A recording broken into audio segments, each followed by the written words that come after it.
La logique éminemment libre-échangiste des accords négociés entre l'Union européenne, l'Amérique centrale, le Pérou et la Colombie correspond à un modèle actuellement en crise. Le fait d'avoir accepté de continuer les négociations uniquement avec le Pérou et la Colombie a contribué a fortiori à une augmentation des tensions déjà existantes entre les pays de la région. Con lo cual ya el acuerdo inicial propuesto por la Unión Europea fracasó y se inició una nueva negociación, esta vez de un tratado de libre comercio que no contenía la parte del diálogo político ni la parte de cooperación. Este tratado fue cerrado en mayo del año pasado, 2010, y seguramente en el curso de este año va a someterse al Parlamento Europeo, en el cual se va a definir si se aprueba el tratado o si debe pasar por cada uno de los países de la Unión. Yo creo que uno de los problemas que han tenido estas negociaciones han sido precisamente la opacidad, es decir, esa falta de claridad, de transparencia, esa opacidad es la que nos ha hecho al final tener serias dudas de los contenidos y sobre todo de los intereses que había detrás de muchos de los acuerdos que se iban avanzando. Personalmente y también con mi organización estamos totalmente en contra de este acuerdo, dado el continuo asesinato y persecución de los sindicalistas en Colombia. Además, no vemos que hayan mejoras. Creo que en el debate de hoy quedó muy claro que simplemente no se ven las mejoras que necesitamos y que hay que intentar incluir estas mejoras dentro del acuerdo antes de que se firme, se selle y se entregue.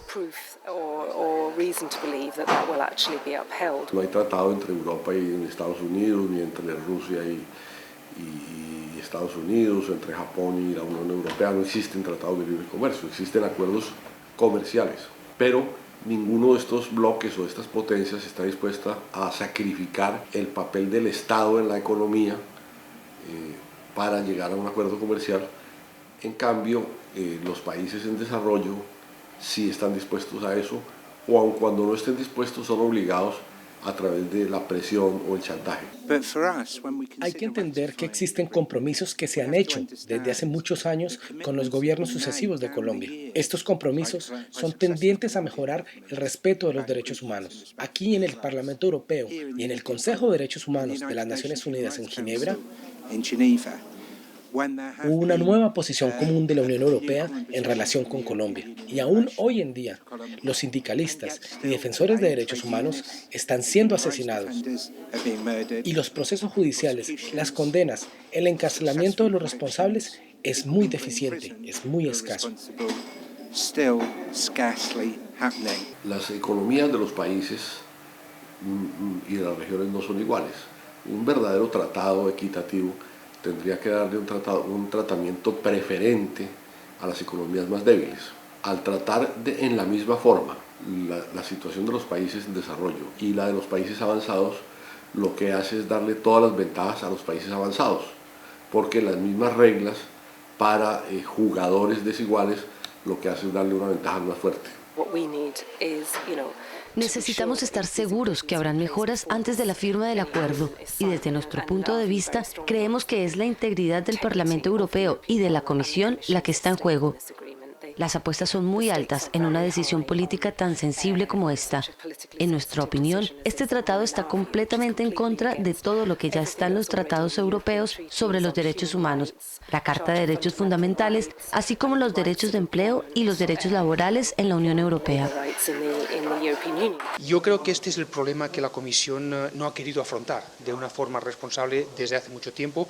Desde el Parlamento hemos pedido reiteradamente poder participar directamente en ese tipo de discusiones, precisamente porque al final nos va a tocar hacer algo que es posiblemente desagradable, que es decir que sí o que no al paquete global, y no vamos a poder de alguna forma matizar elementos en función también de las diferentes sensibilidades.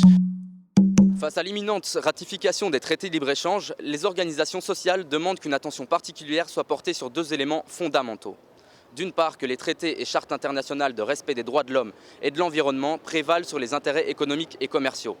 D'autre part, on demande que les objectifs initiaux de renforcement des processus d'intégration régionale et de réduction des asymétries existantes entre les différentes parties soient respectés. Les accords actuellement semblent aller à l'encontre de ces préoccupations primordiales. Los tratados de libre comercio serían igualmente negativos si no hubiera violación de los derechos sindicales y humanos. Pero el hecho de que Colombia haya esta violación tan reiterada y desde hace tantos años ha puesto en evidencia la hipocresía de la Unión Europea, a la cual no le interesa el tema realmente de la violación de los derechos humanos y sindicales, sino que está preocupada de obtener ganancias unilaterales a costa de la pobreza del pueblo colombiano y latinoamericano. Sin duda, nuestras políticas al respecto no se detienen en las fronteras de la Unión Europea. Cómo la Unión Europea se comporta fuera, pero no está siendo aplicado en estas negociaciones, y realmente espero que el Parlamento Europeo utilice su poder para poner freno a esta situación.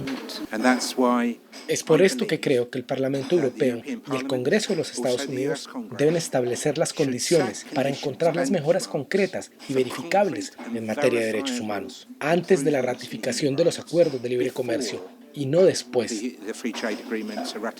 Si lo ratificamos primero y esperamos, puede ser demasiado tarde.